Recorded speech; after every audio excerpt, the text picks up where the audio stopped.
I tend to get lost in the weeds on projects, and I've recently been given feedback that I micromanage my team. How do I delegate to my reports and keep them on track without micromanaging? My suggestion is focus on anything that has a clear outcome, like something where it's like basically you're checking the box, and put all of those things into your reports, and instead focus your time on things that don't have clear outcomes. So when I see people struggle a lot with like delegation and micromanaging and those things, and then also they get feedback that they're getting stuck in the weeds, it's that drift that a lot of people experience when they're kind of at points in their career where they're going into areas where there's not clear wins on things. So like anyone who goes into a space where there's not like a clear win, and you've come from a place where there are clear wins, like I've completed these 10 tasks and these 10 tasks have led to these 10 outcomes. When you hit a place in your career where everything is actually like a little bit more misty, like I don't quite know what these tasks are, and I don't quite know what the outcomes are going to be. So there's a lot of just kind of like figuring it out. There's a lot more strategy instead of like kind of more tactical stuff. It's scary.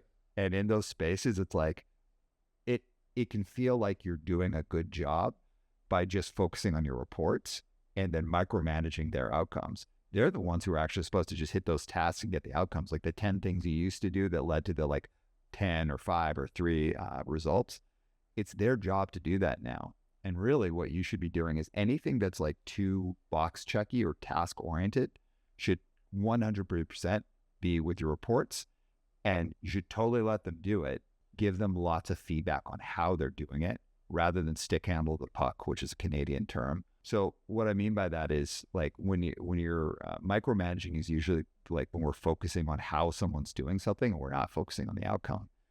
Focus on the outcome. Sometimes people get things done in way better ways than we would have gotten them done if you just leave them alone to do it.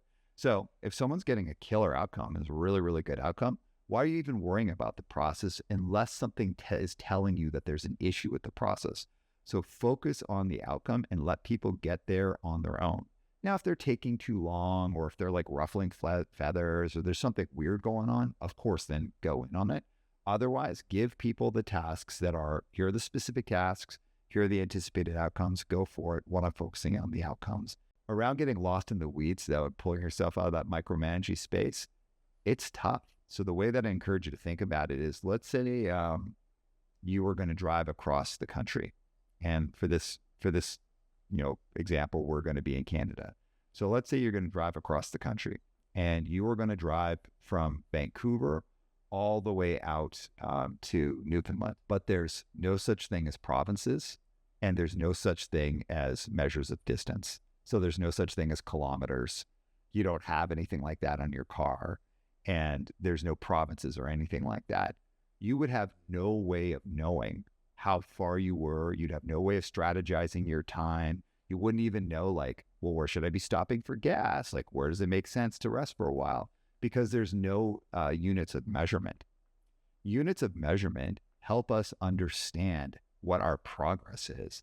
It's like, okay, I drove for like 12 hours and I got this many kilometers done, and here's the destination I've landed in. Without any of that, it's really, really hard to feel that you're on track, and especially that you're making progress. When you've moved from a place in your career where everything's like really like a box that you check and everything's like very specific, you know what you're doing, into a place that has less of that, so there's not like clear units of measurement, you got to kind of create that for yourself. So for example, if I was driving from Vancouver all the way out to Newfoundland and there was like no provinces, like there was no city names, there was like nothing where I could say like this is a unit of measurement, I'd be looking for things that would be monuments to progress. So it's like, oh, okay, now I'm in the Rocky Mountains. Oh, now I'm in the prairies. Oh, now I'm in lake country. Like that's the idea, that you have to create your own monuments of progress. So if you've moved into a job where you're like getting sucked into the weeds and you're micromanaging, it's probably because you're in a time of your career where your own progress and the units of progress aren't as obvious, and you're being drawn into like kind of what I used to do, like the safety of that.